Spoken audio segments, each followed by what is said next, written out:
중박이나 그저 그런 연말연시가 올 경우에는 실망할 필요가 없습니다. 중박 후에 우와 했고 연말연초가 그저 그랬는데 다음에 우와 라고 했습니다. 그리고 연말연초가 망했을 경우에는요 21년 22년 요때만 제외하고는 그 다음 해가 보통 괜찮았습니다. 시장은 4년에 한 번 망합니다. 그냥 14, 18, 22 망했죠. 26년도 아마 망할 겁니다.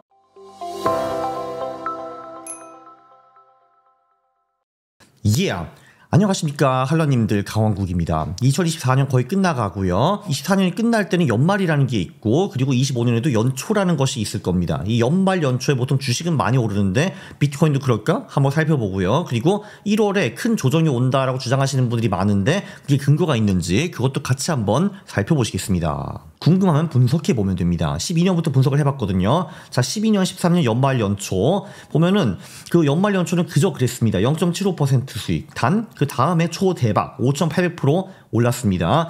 13, 14년은요 반대로 연말 연초가 엄청 좋았어요. 연말 연초 12월 24일부터 1월 5일까지 가격이 자그마치 45% 올랐는데, 그런데 24년은 쫄딱 망했습니다. 마이너스 60% 였어요.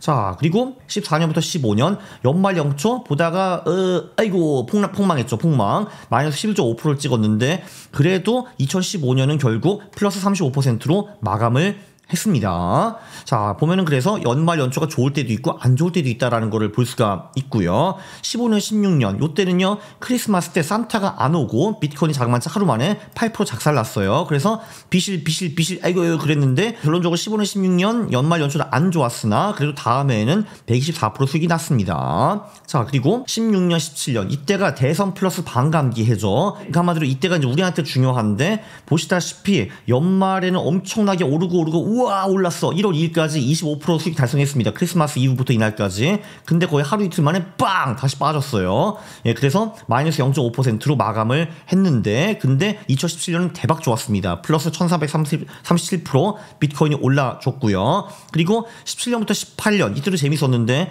이때는 연말에 우와 아주 순식간에 15% 오르다가 꽉 마이너스 10%까지 꼬락 박은 다음에 우와 올라가가지고 플러스 30% 이상 올라가지고 결론적으로 17년 18년 그 크리스마스 이브부터 1월 5일까지 수익률이 24%였는데, 근데 2018년 폭망 마이너스 73% 찍었습니다. 자, 그리고 18년부터 19년 이때는 그럭저럭 연말 연초가 좋았고 19년 자체도 굉장히 괜찮았고요. 19년 20년 연말 연초는 그 연말까지는 비실했는데 연초에 올라간 다음에도 300% 상승, 굉장히 좋은 한 해였습니다. 2020년 20년 말도 연말 연초가 진짜 좋았어요. 어메이징했습니다. 열흘 만에 비트코인이 거의 이제 50% 정도 이제 올랐거든요. 정말 연말 연초가 미쳤습니다. 이때 정말 이제 완전히 미쳤거든요.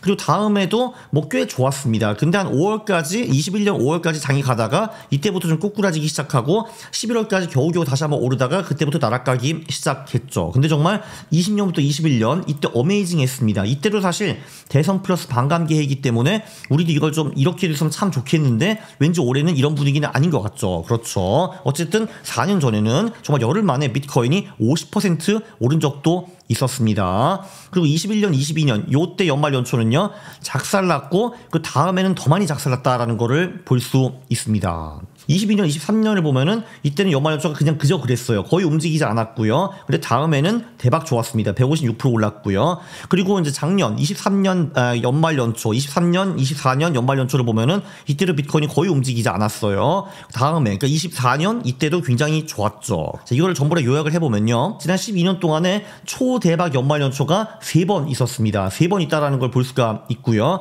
중박은 2번 정도 있었고요. 그저 그랬을 때가 4번, 그리고 망한 것이 3번 정도 있었다라는 것을 볼 수 있습니다. 결론 연말 연초에 수익이 나거나 손실이 날 확률은 얼추 반반 정도라고 볼 수가 있고요. 단 초대박이 오면은 그때 수익이 좀 이제 망할 때보다는 더 많이 올랐다라는 것을 볼 수 있습니다. 이때 한번 오르면 뭐 플러스 49, 43, 24 가고 깨질 때는 마이너스 11, 15 정도였으니까 이게 초대박이 오면 많이 벌 수도 있다라는 건데, 초대박이 가능성이 그렇게 엄청 높지는 않다라는 것을 알 수 있습니다. 그리고요 초대박이 오면 기뻐 하면 안 됩니다. 왜냐하면 초대박이 온 다음 해부터 시장은 망했거든요. 이 봐봐. 2013년, 14년 연말 연초 엄청 좋았는데 14년 박살, 17년, 18년 연말 연초 좋았는데 18년 박살, 그리고 20년, 21년 연말 연초가 최고로 좋았는데 다음해 5월부터 박살. 그러니까 수익률은 나긴 났지만 그래도 박살이었어요. 5월부터. 자, 그래서 중박이나 그저 그런 연말 연시가 올 경우에는 실망할 필요가 없습니다. 나쁜 시그널이 전혀 아니에요. 보시다시피 중박 후에 그 다음에 우와 했고, 이때도 그 연말 연초가 그저 그랬는데 근데 다음에 봐 우와라고 했습니다. 그리고 연말 연초가 망했을 경우에는요 21년 22년 요때만 제외하고는 그 다음 해가 보통 괜찮았습니다. 이런 거를 볼 수가 있어요. 시장은 4년에 한번 망합니다. 그냥 14, 18, 22 망했죠. 26년도 아마 망할 겁니다. 자, 그러면은 1월에 큰 조정이 온다라는 분들도 굉장히 많은데 그게 근거가 있는가 한번 살펴보겠습니다.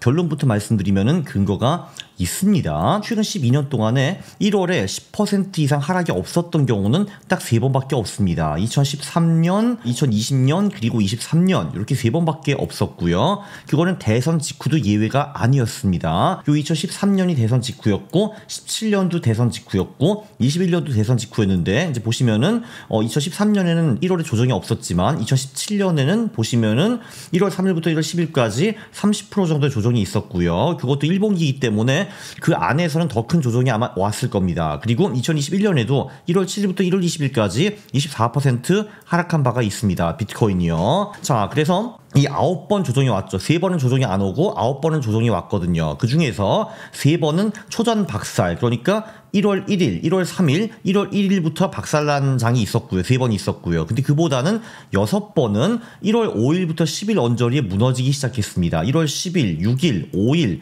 5일, 7일, 8일 이렇게 무너지기 시작했죠. 그리고 2014년, 18년, 22년은 왜 4년에 한번 망하는 해잖아요. 이때를 제외하고는 1월에 이렇게 박살난 후에도 장이 화려하게 컴백했다라는 것을 볼 수 있습니다. 그의 수익률 여기 보시면 알 수가 있죠. 지금 모두가 트럼프 취임 전후에 장이 무너지는 거를 기대를 하기 때문에 이번에도 이 조정장이 1월 20일 취임식보다 좀 더 빨리 올 가능성이 있습니다. 저도 조정이 안 왔으면 참 좋겠지만 역사를 보면은 최근 12년 동안에는 9번, 그러니까 75% 확률로 조정이 왔다라는 걸 볼 수가 있기 때문에 올해 1월에 조정이 올 가능성이 저는 꽤 있어 보입니다. 이런 젠장. 저도 이 말을 하고 싶지는 않은데 어쩔 수 없이 해야겠네요. 요약. 궁금한 게 있으면 이렇게 숫자를 두들겨 보면 됩니다. 놀라운 사실을 발견해낼 수 있습니다. 연말 연초 비트코인 수익이 좋을 가능성은 반반 정도라고 볼 수가 있고요. 연말 연초 초대박을 기대하지 마세요. 그 초대박 후에 다음 해가 늘 하락장의 시작이었고요. 뭔가 시장이 비참해졌습니다. 이러면 안 되지. 1월 조정론 근거가 있습니다. 1월 10% 이상 하락이 없었던 경우는 최근 12년 동안에 딱 3번 있었고요. 4분의 1 정도야.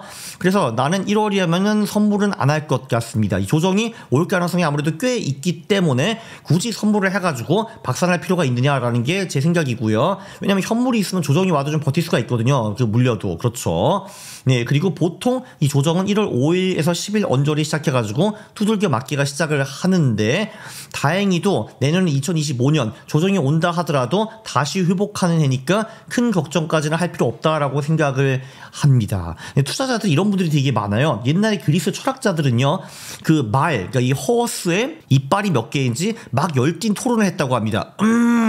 말은 우리보다 강하기 때문에 이빨이 22개 정도면 충분할 것 같습니다. 아니지. 인간과 비슷할 거 아니야. 25개. 아닙니다. 그 말은 많이 씹어야 되기 때문에 30개가 필요합니다. 우와! 이런 식으로 그리스 철학자들은 말에 이빨이 몇 개인가 토론을 했다고 하는데 제가 드리고 싶은 조언이 이겁니다. 그냥 가서 세보면 되잖아. 야, 한 다음에 24개군. 걸. 이게 좋은 겁니다. 아니 뭐 이렇게 뭐 그 데이터도 분석도 안 하고 지들끼리 막 토론을 1월에 조정이 온대 만대 누가 온다고 했대 안 왔대. 다 그런 거 다 필요 없고요. 그냥 과거 데이터를 보면은 조정이 대충 오냐, 그 1월에 자주 왔냐, 올 가능성이 어느 정도인가, 연말 연초에는 코인이 보통 좋든가 안 좋든가 이런 거를 그냥 싹 다 볼 수가 있거든요. 그냥 데이터를 찾아가지고 직접 분석을 해보세요. 그러면은 저 같은 날파리 전문가들의 말을 들을 필요가 없습니다. 그냥 여러분들이 스스로 지혜를 터득할 수 있습니다. 네, 굉장히 유익한 영상이었죠. 구독과 좋아요 부탁드립니다. 싫어요 누르시면 제가 매우 싫어합니다. 감사합니다.